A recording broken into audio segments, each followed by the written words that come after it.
ఇక రాజపురోహితుడు తాతాచార్యుడు ధూర్తుడు, అవకాశవాది, దురాశాపరుడు. విజయనగర సామ్రాజ్య దర్బారుకే కళంకమైన ఇతడు కేవలం వంచన, కాపట్యాలు, కుతంత్రాలతో తన పబ్బం గడుపుకునేవాడు. సత్యవాక్ పరిపాలకులైన మహారాజు శ్రీకృష్ణదేవరాయల వారికి జై జై.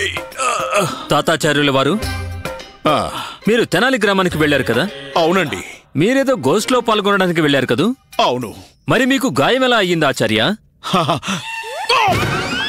లేదు లేదు మహారాజా, మీకు బాగా తెలుసు కదా మహారాజా, మేము మహేశ్వరుడి ధ్యానంలో ఉంటే అప్పుడింకా దేని మీద ధ్యాస ఉండదు మాకు. మొన్న అదే అయింది. మహేశ్వరుని చెప్పిస్తూ అలా నడుస్తూ ఉన్నాం, గమనించనే లేదు. మా ముందు ఒక పెద్ద గొయ్యుందని ఢామ్మని గోతిలో పడిపోయాం.